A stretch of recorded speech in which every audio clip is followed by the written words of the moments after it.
किसी ने बड़े ही कमाल की बात कही है, हौसला कम ना होगा तेरा तूफानों के सामने, मेहनत को इबादत में बदल कर तो देख, खुद ब खुद हल होगी जिंदगी की मुश्किलें, बस खामोशी को सवालों में बदल कर तो देख। जी हाँ दोस्तों, मैं लेकर आया हूँ एक गरीब पति पत्नी की ज़बरदस्त इमोशनल स्टोरी, जो ये हमें सिखाएगी कि हमारा रिश्ता बहुत ही अटूट होता है और जीवन के हर कार्य हम परिश्रम से पूर्ण कर सकते हैं। तो आइए ध्यानपूर्वक सुनिएगा। किसी गांव में एक पति पत्नी रहते थे। दोनों गरीबी में अपने दिन गुजार रहे थे। पति अपनी आलसी प्रवृत्ति के कारण ज़्यादा काम नहीं करता, फसल भी उतनी नहीं करता जितने में गुजारा हो जाए। पत्नी उसे बार बार प्रेरित करती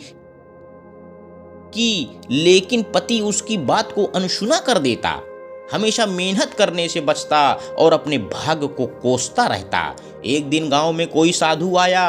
किसान के पड़ोसी ने उसकी पत्नी को बताया कि साधु बहुत प्रसिद्ध है और बहुत सिद्ध पुरुष है, लोगों को उनकी समस्या का एकदम सटीक उपाय बताता है।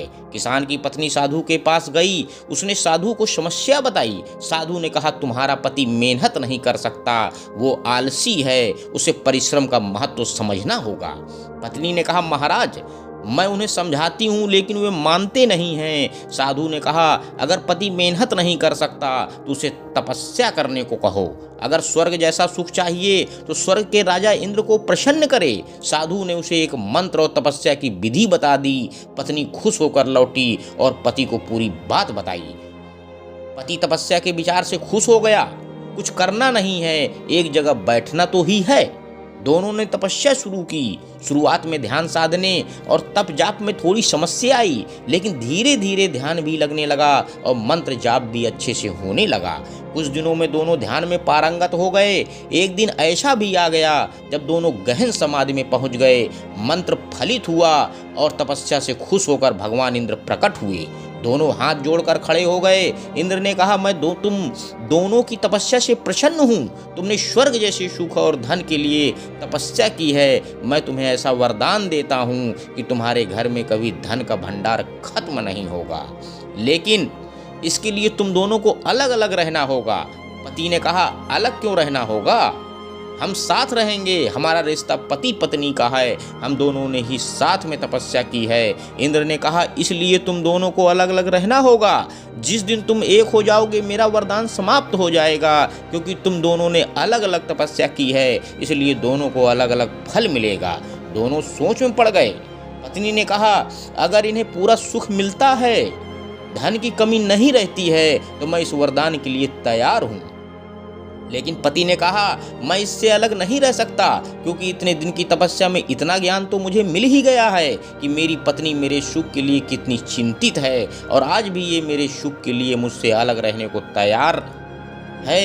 ये इतना त्याग कर रही है। और दूसरी बात, मुझे ये भी समझ में आ गई है कि अगर मैं बैठे बैठे मंत्रों के जाप से भगवान को अपने सामने लाकर खड़ा कर सकता हूँ, तो मैं अगर मेहनत करना शुरू कर दूँ तो मैं अपने आप ही धन का भंडार कर लूँगा। मुझे आपके वरदान की कोई आवश्यकता नहीं है। मेरे लिए इतनी चिंता और प्रेम रखने वाली पत्नी ही मेरे लिए पर्याप्त है। मैं आलस का त्याग कर चुका हूँ, अब मेहनत करूँगा। पत्नी किसान को देखती रह गई। उसकी आंखों में खुशी के आंसू थे। इंद्र ने जवाब दिया, मेरा वरदान खाली नहीं जाएगा। तुम दोनों साथ भी रहोगे और धन भी रहेगा। ये सिर्फ तुम्हारी आंखें खोलने के लिए था। हमारा सबसे बड़ा खजाना हमारे रिश्ते और परिजन हैं। अगर ये हमारे अनुकूल हों तो संसार में कुछ भी पाना संभव नहीं है। तो दोस्तों, इस छोटी सी कहानी से हमें सीख क्या मिलती है? हमारे रिश्ते और हमारा स्वस्थ शरीर ही हमारे लिए सबसे बड़ा खजाना है। इसकी कीमत समझनी चाहिए। मेहनत से भगवान को भी पाया जा सकता है, तो धन और सुख तो बहुत छोटी चीज़ें हैं। अंत में दोस्तों, मैं बस यही कहना चाहता हूँ, हिम्मत मत हार, एक बार अपने आप को तैयार कर। मेहनत है वफादार, बस तू खुद पर एतबार कर। चुनौतियों से लड़ना पड़ता है, सफलता को पाने के लिए कठिन परिश्रम करना पड़ता है, जिंदगी को खुशहाल बनाने के लिए। धन्यवाद दोस्तों। मेरे YouTube चैनल को लाइक व सब्सक्राइब करें। आपका दिन शुभ हो।